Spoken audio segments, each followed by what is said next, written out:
legacy, reputation, and the potential unraveling of an empire.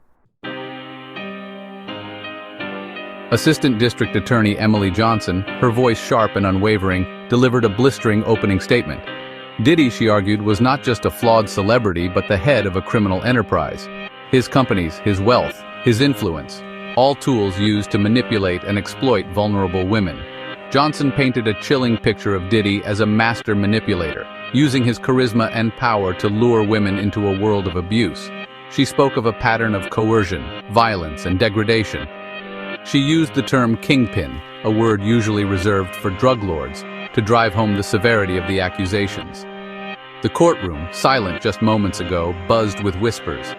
Diddy's defense team, led by the formidable Tenny Garagos, scribbled notes furiously, their faces betraying a hint of concern. The prosecution's case, even in its early stages, was meticulously crafted, each word a hammer blow to Diddy's carefully constructed public persona. Johnson promised the jury a parade of witnesses, women who would bravely recount their experiences, their stories intertwined with accusations of physical and emotional abuse. The air crackled with anticipation. The trial had begun in earnest. Tenny Garagos, a seasoned defense attorney known for his calm demeanor and sharp wit, countered with a narrative of his own. He didn't deny Diddy's flaws. He acknowledged the turbulent relationships, the substance abuse, the moments of uncontrolled anger. But this trial, he insisted, wasn't about sex trafficking or racketeering. It was about love gone wrong. Garagos argued that Diddy's actions, while regrettable, stemmed from a toxic cocktail of alcohol, jealousy, and the pressures of fame. He spoke of consensual relationships, of misunderstandings magnified by the media spotlight. He urged the jury to separate the man from the caricature painted by the prosecution. His words hung in the air, a stark contrast to the prosecution's narrative. The jury, their faces unreadable, listened intently. Were they buying into Garagos's portrayal of a flawed man, not a criminal mastermind? Or were they seeing through what the prosecution called a calculated attempt to deflect blame? The battle lines had been drawn. Two competing narratives, two very different versions of the truth, were now before the jury. The courtroom, once again, became a crucible of anticipation. The tension in the courtroom was palpable as Cassie Ventura, Diddy's ex-girlfriend and a key witness for the prosecution, took the stand. Her face, once gracing magazine covers and music videos, now held a stoic calm, her voice a soft tremor in the silent courtroom. Ventura began by detailing her relationship with Diddy, painting a picture of a whirlwind romance that quickly descended into a nightmare.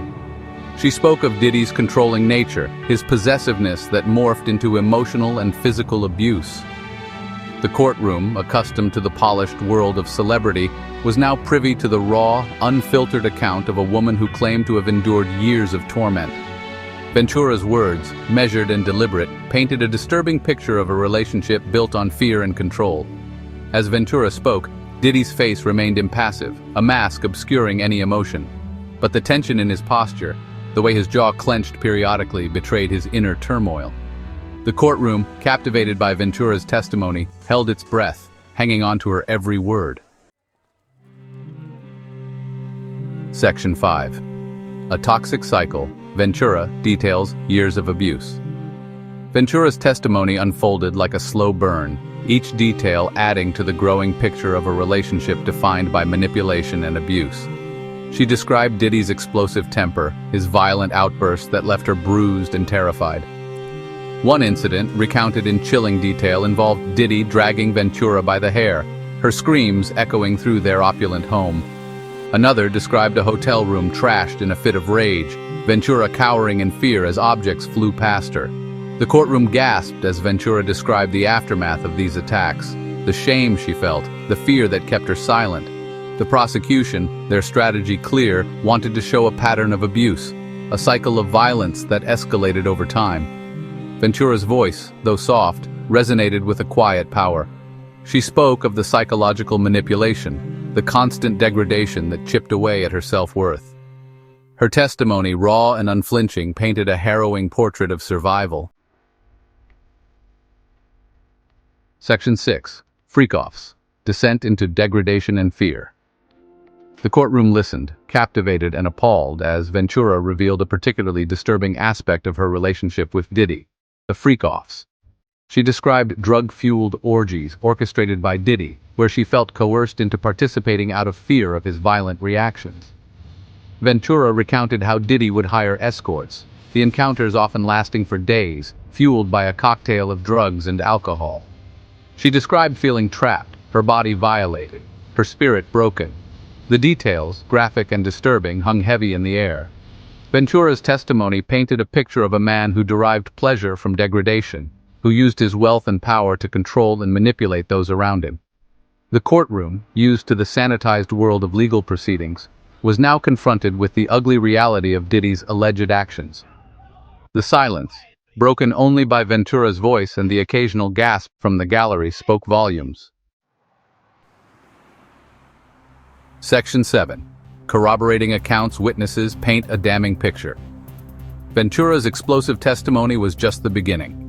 The prosecution, building their case methodically, called a string of witnesses, each adding a piece to the puzzle, corroborating Ventura's account. Daniel Phillips, a male escort, took the stand, his voice shaking slightly as he described being paid to engage in sexual acts with Ventura while Diddy watched. His testimony, while difficult to hear, provided chilling confirmation of Ventura's claims about the freak-offs. Israel Flores, a former hotel security guard, testified about the aftermath of a particularly violent attack on Ventura. He described seeing her bruised and shaken, her injuries impossible to ignore. His testimony chipped away at the defense's attempts to portray the incidents as misunderstandings or exaggerations.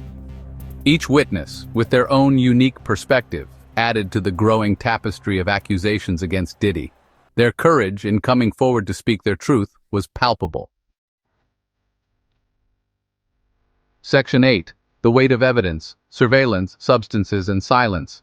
The prosecution, their case gaining momentum, presented a damning collection of evidence.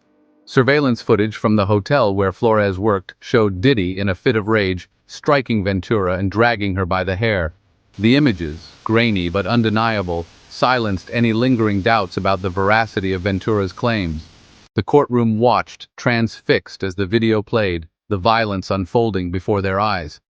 The prosecution also presented physical evidence, narcotics, baby oil, and other items used in the freak-offs, recovered from Diddy's residences. The presence of these items, along with testimony about their use, painted a grim picture of what transpired behind closed doors. The weight of the evidence was undeniable. The prosecution, through witness testimony, surveillance footage, and physical evidence, had constructed a compelling narrative of abuse and manipulation. Section 9. Awaiting justice. The trial continues. As the trial progresses, the courtroom remains a crucible of tension and anticipation. The prosecution, their case meticulously built, has presented a damning portrait of Diddy, alleging a pattern of abuse and control that extended far beyond the bounds of a tumultuous relationship. The defense, while acknowledging Diddy's flaws, maintains that this is a case of love gone wrong, fueled by substance abuse and the pressures of fame. They will likely call their own witnesses, attempt to poke holes in the prosecution's narrative, and paint a more sympathetic picture of Diddy. The jury, tasked with the weighty responsibility of separating fact from fiction, will soon deliberate Diddy's fate. Will they believe the accounts of the women who have bravely come forward? Will they be swayed by the defense's attempts to humanize Diddy? One thing is certain. This trial, with its shocking testimonies and disturbing allegations, has irrevocably tarnished Diddy's carefully crafted public image. The world watches and waits for justice to be served.